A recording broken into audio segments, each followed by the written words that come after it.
Buenos días a todos. Bueno, venimos a presentar la pieza, uno de los últimos títulos que ha sacado de la editorial Panini con el sello Corrupio.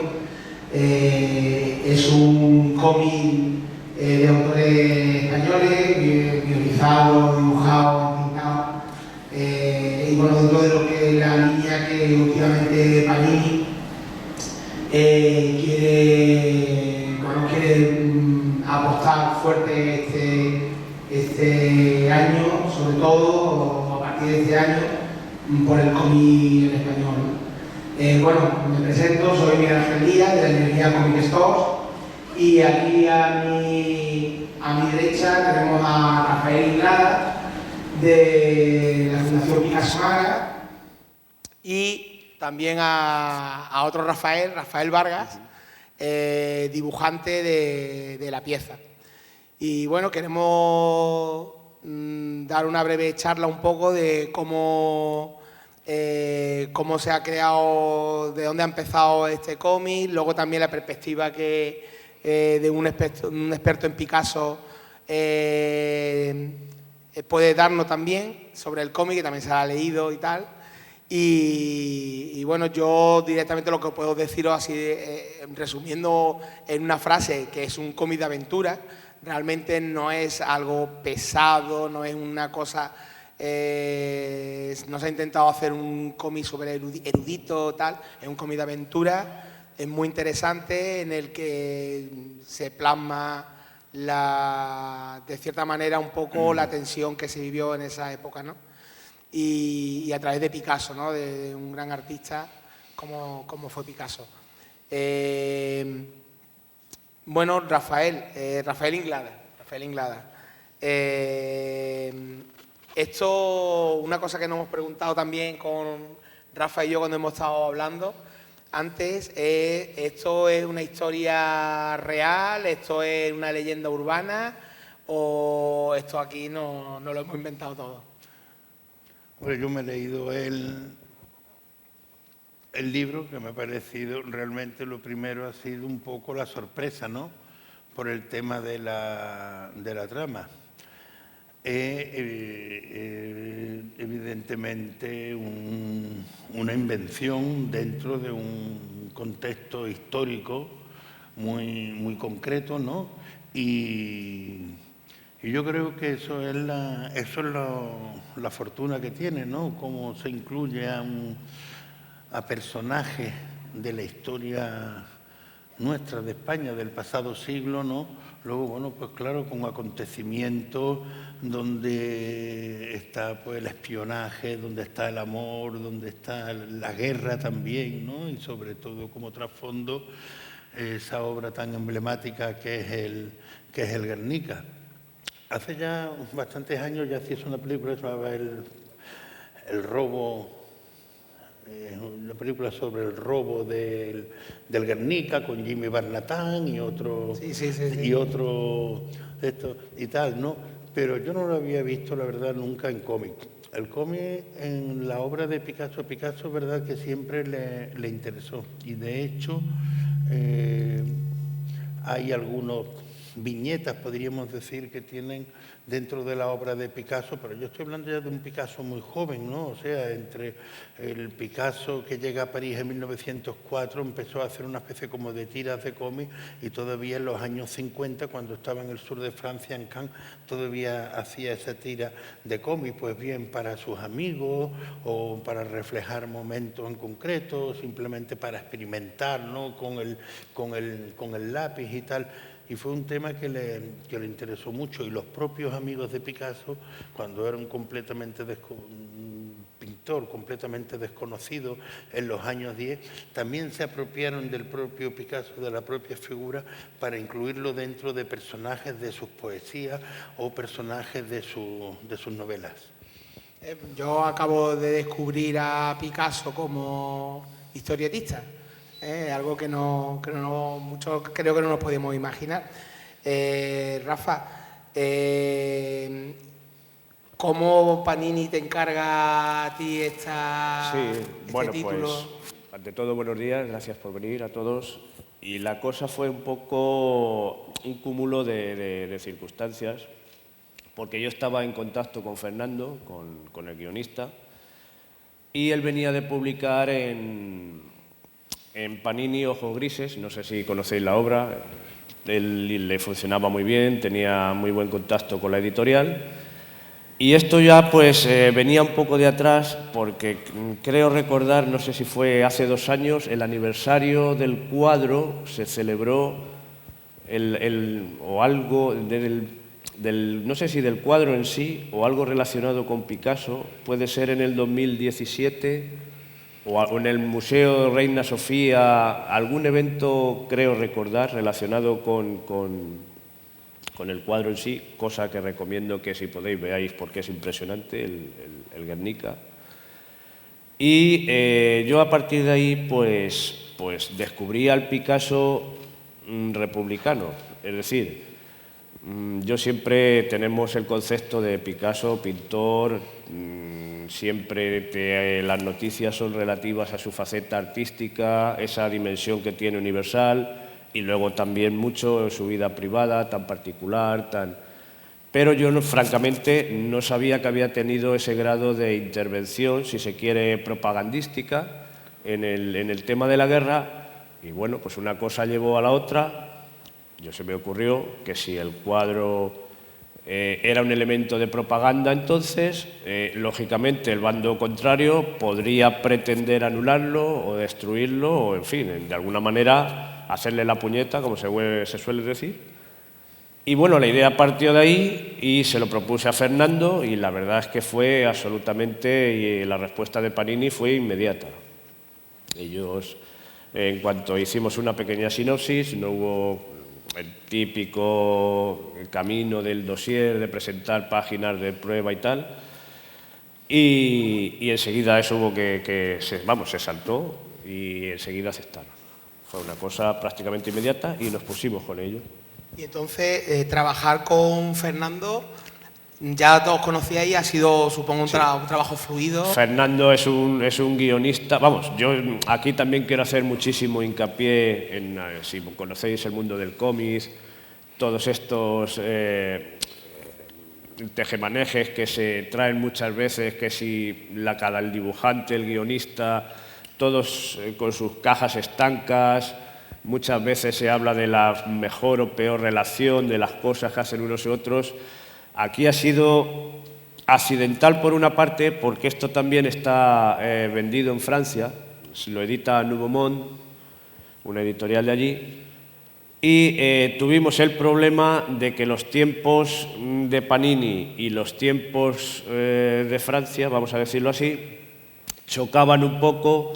Tuvimos algunos inconvenientes, luego las exigencias por parte de cada editorial son distintas y la verdad es que afectó un poco al ritmo del álbum, que además creo que lo refleja, pero dentro de eso tenemos la suerte de que somos 3 amigos. Yo no me atrevo a llamar a cada uno específicamente por su labor, porque con José, por ejemplo, con el colorista, llevo infinidad de años, nos conocimos en Barcelona en el 2007, hemos hecho infinidad de cosas juntos que luego lamentablemente no han salido o han salido en círculos menos conocidos, pero la verdad es que es una cosa extraordinaria porque Fernando te hace un guión, te especifica las viñetas, te hace los diseños de personajes, no se mete para nada en la función que tú puedas, en el aspecto que tú los quieras dar, si la paginación te la deja completamente a tu aire. En fin, es una verdadera pasada trabajar con él. Y José, puedo decir lo mismo, no solo creo que es uno de los mejores coloristas de España ahora mismo, para mí sin duda, pero es que además te recalca errores anatómicos, te recalca fallos de composición. Es una persona que trasciende mucho de lo que es el tema del color en el TVO y tiene unos conocimientos como dibujante que es y como grafista que es, y es una completa labor de ayudarse unos a otros y de complementarse unos a otros. No me robes la pregunta del colorista, que tengo por aquí. Sí, es que lo tenía que decir. Una pregunta, pero oye, es Rafael, al hilo de lo que nos comenta Rafa, Picasso tenía ahí él tenía una fuerte acción política, un poco como se plasma, ¿no? En el cómic se habla de esa... ahí se ve que el tío se implica, ¿no? Está ahí relacionado con el Partido Comunista, aparece, tal... Bueno, es una invención en el cómic, pero en la época, ¿cómo fue verdaderamente? ¿Tuvo esa implicación política Picasso? ¿Lo hubiera hecho? ¿Él se hubiera implicado como ahí en el cómic? ¿Tú crees? Bueno, no lo sé lo que hubiera pensado Picasso, pero desde luego Picasso fue un hombre muy político, en primer lugar porque él llega a Barcelona en 1895 y unos años después, siendo un adolescente, ya empieza un poco a implicarse en las algaradas anarquistas. Él, por ejemplo, el primer texto que se conoce firmado, él con otros escritores y otros intelectuales barceloneses, pues está en contra del tema de los soldados en la guerra de Cuba y Filipinas y tal. Estamos hablando de 1898. Luego, verdad que hubo muchos momentos de silencio, pero a raíz del inicio de la guerra civil, Picasso se posiciona al lado del gobierno de la República, que ese año lo nombré director del Museo del Prado. Y esto estamos hablando del año 1936. Y a partir de ahí es verdad que existe una pujanza muy fuerte del Picasso comprometido políticamente. Luego, ya unos años después, en el año 1944, él se afilia al Partido Comunista Francés y hay una época, sobre todo en los años 40, hasta bien entrados los años 50, hasta poco después de la muerte de Stalin, en que él está muy volcado, bueno, pues en apoyar, ¿no?, causas republicanas o causas, bueno, pues de cualquier índole que fuera contra el fascismo y tal. ¿Y cómo lo hacía? Bueno, pues porque le pedían su firma para algún manifiesto o simplemente a través de un dibujo, ¿no? Bueno, pues uno de los más famosos quizás sean los de la famosa Paloma de la Paz, ¿verdad?, ¿no? Pero hay muchos ejemplos. Se me había olvidado una cosa que creo que es muy interesante. Para la relación de Picasso con el cómic. Se hizo hace ya unos años una exposición que yo os aconsejo el catálogo, que se llama Viñetas en el Frente. Y es la relación que Picasso tuvo justamente con esas aucas en catalanas, con los cómics, cómo era un poco la visión de Picasso de ese mundo. De verdad que es muy interesante. Se hizo en el Museo Picasso de Barcelona la exposición y también se hizo aquí en el Museo Picasso Málaga y es muy, muy curioso, ¿no?, como un artista de la talla de Picasso, que fue tantas cosas, grabador, pintor, dibujante, tal, fue también en cierto modo un ilustrador podríamos decir, de tiras de cómic, no un cómic realmente como esto, sino de cosas un poco más pequeñas. Y en los años 50 es verdad que la prensa francesa también sacaba ya, bueno, pues en los periódicos diarios y tal, la vida de Picasso, y entonces ya te venían los cómics de la vida de él y eso, ¿no? O sea que es un mundo realmente apasionante y desde luego es verdad que el compromiso político se ve muy, muy claramente en esta obra, pero también es verdad que para los biógrafos pues de Picasso conocemos muy bien este mundo y esa realidad, ¿no?, que pasó. Claro, claro. Y oye, Rafa, a la hora, ¿habéis tenido tiempo para dedicarle trabajo previo, ¿no?, a lo que es el cómic, ¿no? Por ejemplo, lo que es el tema de los bocetos que se hacen típicos de cómo van a ser los personajes, ¿no? Sí, lo que ocurre es que también, como hemos hablado antes, se trataba de hacer, vamos a ver, un cómic, vamos a decirlo de una manera, un cómic blanco. Siempre que nos hablan de la figura de Picasso, tendemos, pues vuelvo un poco al argumento de partida, a esta sensación como de figura universal, de personaje trascendente. Entonces, claro, quizá eso puede parecer a cierto público que vas a hacer ahí una historieta erudita, que vas a hacer una historieta áspera, que literalmente llama un poco menos la atención, ¿no? O quizás se hace más difícil la lectura, siempre. Entonces nosotros hemos procurado mucho tratar de hacer una cosa ligera, accesible. No es un cómic bélico, aunque esté ambientado en la Guerra Civil Española. No es un cómic de acción, aunque prácticamente los personajes, lógicamente, por la propia deriva de la historia, tienen que tomar decisiones, tienen que actuar conforme a unas circunstancias. Tampoco es un cómic, por ejemplo, de suspense o un thriller, podríamos decir así. Se trata de hacer una cosa que, bueno, que a nosotros nos pareció siempre accesible para cualquiera que se acerque al TVO, comprensible, ligero y que por su propia naturaleza y por la imagen del personaje no tire para atrás. Pero claro, hombre, lógicamente, entonces al hacer eso no está tan profundizado la documentación como en un cómic estrictamente histórico. O sea, esto, por ejemplo, en manos de un Vittorio Giardino, en manos de un Berter, en manos de una figura un dibujante más exclusivamente dedicado al género, pues posiblemente hubiera sido muy diferente. Pero bueno, a pesar de todo, tú te tienes que situar en el contexto y los personajes más o menos son basados en arquetipos del momento. Los escenarios, dibujados con mejor o peor fortuna, son todo. El campo de fútbol era el de Francia en el Mundial del 37, en los edificios del barrio de Gran Agustín nos hemos estudiado fotografías, calles y tal. El revólver, por insignificante que sea, es una reproducción fidedigna de un revólver de la época, los coches, un poco el vestuario. Todo eso, evidentemente, tienes que hacerlo. Es un cómic que está en el momento histórico que está, pero también hemos tratado de que no sea una cosa incisiva, que no tenga por qué tener ese rigor que tienen quizá otras obras del género, para precisamente poder hacerlo más llevadero.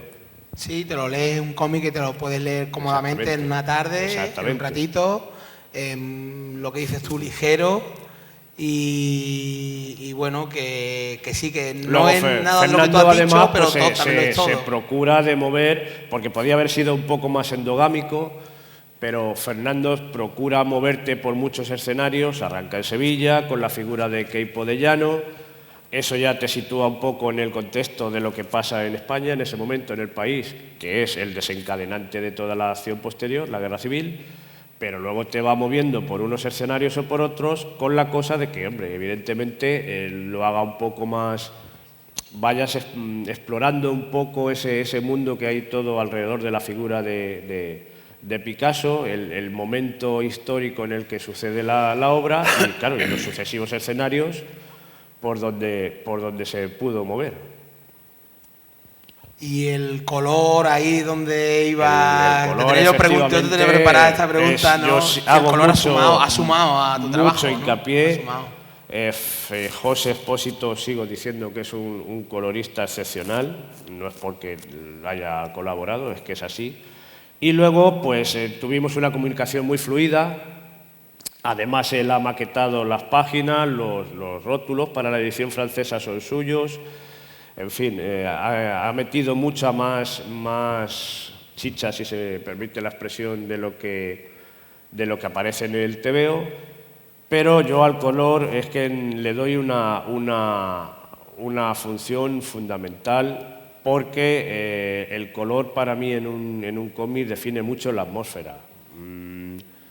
Trasciende mucho. Yo soy un apasionado del blanco y negro, yo no doy color nunca a mis historias, no me atrevo ni tengo la capacidad técnica, creo decirlo así, para hacerlo, pero creo que un color es muy definitorio de lo que al final es el resultado final. Un colorista te puede hundir completamente un TVO o te lo puede sacar de la mediocridad con la misma facilidad.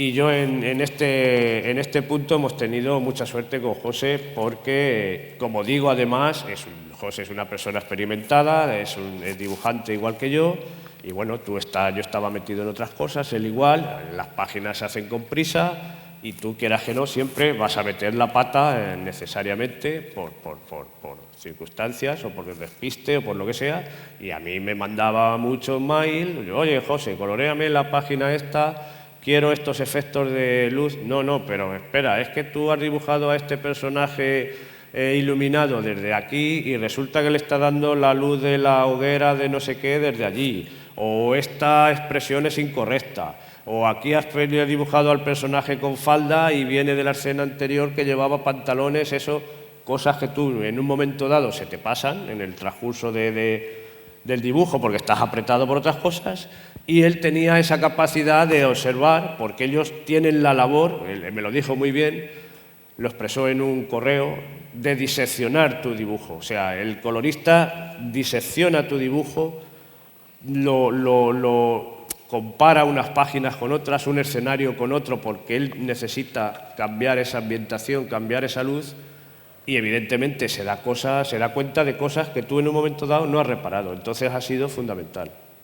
Y luego supongo que Fernando también metería baza, ¿no? Sí, por supuesto. Fernando le teníamos permanentemente el proceso era, yo dibujaba la página a lápiz, él se la mandaba, daba el visto bueno y automáticamente yo la pasaba a tinta, la mandaba a José y José la volvía a enviar. Además, Fernando, yo vuelvo a insistir, en el papel del guionista muchas veces tan menospreciado o tan en esta industria, vamos a llamarlo así, porque parece que el guionista escribe la historia y adiós. O sea, siempre tenemos un poco la percepción del guionista como un mero escritor, y Fernando, pues, no solo te tienes que currar la historia, desarrollar las páginas, establecer las viñetas y tal, sino que hay una labor muy callada y muy oscura de un guionista, que normalmente es el que se suele brear con el editor, y Panini nos ha dado en ese sentido una libertad absoluta, no hemos tenido ningún contratiempo, hombre, lógicamente dentro de eso ellos estaban un poco encima, viendo el proceso del álbum, de vez en cuando te daban un toque y tal, pero por ejemplo para la edición francesa son más exigentes, es un mercado mucho más competitivo, están más encima de ti, y hay que reconocer que Fernando en ese sentido, como imagino que posiblemente pase a otros editores, o a otros guionistas, perdón, es el que tiene el puente entre el editor y el resto del equipo. Y esa labor, que es muchas veces muy desagradecida, muy áspera, porque es un toma, daca, a ver cómo resuelvo, me dices, pues ahora esto me ha hecho polvo esta página porque ya la llevaba muy avanzada y este hombre quiere las cosas de otra manera y tal. Esa especie de, digamos, de ten con ten que tienen ahí está muy poco reconocido, y es así, o sea, es una labor imprescindible también por parte del guionista. De la misma manera que ellos mueven los dosieres, mueven los contactos con las editoriales, y prácticamente es el primer eslabón que entra en funcionamiento a la hora de hacer una historia, no necesariamente porque sea el guionista, sino porque es el que establece el contexto en el que la vas a dibujar. Claro. Rafael, toda la historia se mueve alrededor del Guernica. El Guernica, ¿qué significó en aquella época el Guernica? Porque claro, sabemos, ahora lo tenemos claro, ¿no? Pero en su momento ya empezó siendo el cuadro que hoy en día, como que hoy día conocemos. ¿Qué significó? En absoluto. Es más, vamos a ver, la figura, hay que empezar con un poco resumiendo qué es la figura de Picasso. La figura de Picasso, podríamos decir, no es conocido, no es famoso, no es universal hasta muy tarde. O sea, ¿quién conocía a Picasso en los años 20, en los años 30, en los años 40? Lo conocían sobre todo los galeristas, lo conocían los pintores, lo conocía el mundo del arte, lo conocían los críticos, pero no Si a lo mejor tú vas, por ejemplo, pues yo qué sé, pues a una señora le pregunta por la calle quién es Picasso hoy en día, evidentemente te lo dicen. Antes en absoluto, también faltaba la falta de medios de la imagen, que eso es muy importante, ¿eh? Y se hicieron postales del Guernica y todo, pero yo creo que el Guernica, la repercusión del Guernica es yo no diría tardía, ¿no?, pero para el gran público como símbolo y tal es tardía. Es una obra que además nada más salir del pabellón español de la Exposición Internacional de París del año 37, empezó a dar muchas vueltas por muchos países exhibiéndose y tal. Es verdad, como una especie como de símbolo, ¿no? Pero yo creo que el símbolo luego lo ha hecho el tiempo y sobre todo, bueno, pues los españoles. ¿Qué español a lo mejor de izquierda en los años 70? Pues había muchos españoles que tenían un Guernica puesto en el comedor de su casa, una reproducción de un cartel o algo, ¿verdad?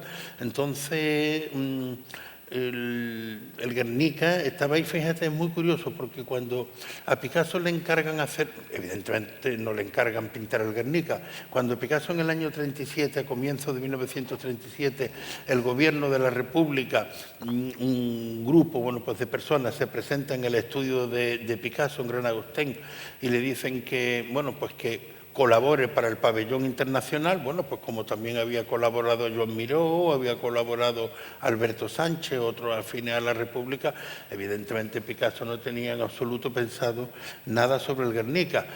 Es más, Picasso empieza a hacer un cuadro que es sobre el tema del pintor y la modelo, en un estudio y tal, y entonces los propios gerifaltes republicanos le dicen, hombre, dice, estamos en plena guerra, comprométete un poco más y tal. Y a él le costó bastante trabajo porque esa exposición se inauguraba en julio y él no empezó los primeros bocetos hasta comienzos de mayo, exactamente hasta el 1 de mayo del 37. No empieza con los primeros bocetos, ¿eh? O sea que incluso cuando se inaugura el pabellón, en julio todavía no estaba puesto el Guernica. Era un cuadro inmenso que tuvo muchos problemas y Picasso tenía el cuadro, no lo tenía puesto en la pared sin resto, sino un poco inclinado porque no le cabía en esto, ¿no? Y tal. Y luego es verdad que ha sido una obra muy maltratada, no solamente políticamente, sino también físicamente, ¿no?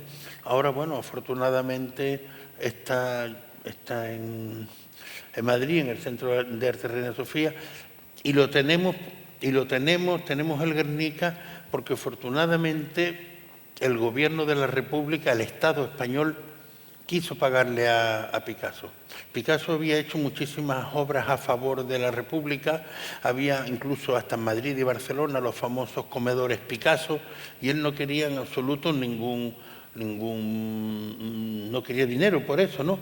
Pero le pagaron al final y afortunadamente gracias a esos pagos y gracias a esas facturas, a comienzos de los 80 el Guernica pudo venir de Nueva York, porque hasta que no, como él dijo, que hasta que no se restablecieran la libertad, la democracia, podríamos decir, en España y tal, bueno, pues que él no quería que viniese el cuadro. Y ya en los años 60 se intentaron en tiempo, fíjate, en tiempo de los últimos periodos de Franco, se intentó traer el Guernica a España y le preguntaron a Picasso, ¿y cuál fue la respuesta de Picasso? Yo no he pintado el Guernica para que venga a una España con Franco, y evidentemente tardó muchos años en volver, pero cuando lo pintó en el año 37, hombre, era una cosa que la verdad que te impresionaba, ¿no? Pero el verdadero sentido político, que es el que tiene actualmente, lo va recobrando paulatinamente a través de las décadas. Y verdaderamente está pintado a trozos, ¿no? Son realmente varias piezas, ¿no? Y de ahí, o no es así, o es un solo lienzo. Es un solo lienzo que lo encarga. Es verdad que yo no sé cómo está el lienzo, yo no sé si está en parte cosido o algo, pero lo que es el cuadro entero está hecho de una sola, claro. Sí. No, yo me refería a la hora de realizarlo, porque claro, aquí en el cómic se Claro. trata de que se roban un trozo. Lo bueno, ¿no? yo creo que lo bueno que tiene el cómic es que si contara la verdad de lo que pasó con el Guernica, no tendría ninguna gracia porque sabrías el final de la historia. Claro. Entonces, claro, yo cuando... La licencia, perdona que te interrumpa, es esa, el interpretar que el cuadro pueda estar hecho en varias secciones. Nos hemos tomado esa libertad, digámoslo así, argumental, partiendo de la base de que, claro, se supone que es muy difícil destruir el cuadro entero, a menos que, claro, que, en fin, tal como está planteada la historia, 2 o 3 personas o lo tendrías que quemar, pero, en fin, se trataba también un poco de meter esa fase de suspense. Entonces nos pareció más interesante, pues en lugar de efectivamente relatar un fin catastrófico del cuadro, plasmar algo que pudiera haberse desarrollado, que hubiera podido pasar, pero con el resultado histórico que todos sabemos. Y luego puntualizar también, al hilo de lo que has dicho, la presencia del cuadro en el cómic es muy, digamos, no es relevante, pero no es una cosa que no hayamos hecho expresamente. Es que hay que tener mucho cuidado. Nosotros hablamos con el Reina Sofía, incluso Fernando fue en persona, y tiene los derechos de reproducción. Claro, tienes que pagar cada vez que desarrollas una imagen del cuadro, tienes que soltar derechos de imagen o de autor, pues bueno, lo que tengan allí. Y evidentemente, pues además, paradójicamente, o sea, según nosotros, según nos dieron a entender, tú no puedes lo lógico en estas circunstancias, con los medios que hoy en día, es que el colorista tuviera insertado imágenes del cuadro con Photoshop, por ejemplo, para agilizar y tal, pero según nos dieron a entender, hay una cosa curiosa que me gustaría destacar en ese sentido, de que tú no puedes reproducir mecánicamente una imagen del Guernica, pero si yo la dibujo, vale. Es decir, a nosotros, a lo mejor me estoy expresando mal o no lo tengo muy claro, Sí, pero de alguna manera... Considero fan art, ¿no? Un fan art, sí, ¿no? Si lo haces tú. yo para la portada, pues si yo esto lo cojo y lo simulo por ordenador, la imagen del cuadro, tengo que pagar derechos de autor. Mientras que si yo lo dibujo y lo coloreo mecánicamente o de la forma que sea, ya se entiende que es una interpretación del cuadro y, lógicamente, eso está libre de derechos. Entonces, por esa razón, quizá también de alguna manera, bueno, pues procuramos curarnos en salud y no abusar de la imagen también del cuadro, que de alguna manera, de todas formas, es un elemento secundario en la historia. Pero es Quiero decir, podríamos secundario en la decir, acción, pero lógicamente es el desencadenante de todo el argumento. Tampoco... Posiblemente yo creo que es el personaje principal, pero que no aparece. O sea, ese personaje que existe muchas veces en una obra o en un cine, del cual se habla de él, pero que... Es el que la lía, Efectivamente. Exactamente. Pero no es el protagonista absoluto, podríamos decir, ¿no? No lo sé, porque son muchos protagonistas los que hay ahí, ¿no? Pues personajes pues, que van expresamente a París, matones a sueldo, no sé si se diría así. De pronto el general Queipo de Llano en sus famosas charlas en Radio Sevilla. Es desarrollar en definitiva una trama en torno al cuadro, pero no por el cuadro, o sea, es dar un motivo un punto de partida a los personajes para que se desencadene la acción, pero en ningún momento, lógicamente, el cuadro tiene tampoco un protagonismo absoluto. Lo dejamos ahí al ladito para que la gente luego, a partir de ahí, desarrolle la acción, que creo que eso Fernando lo ha hecho muy bien.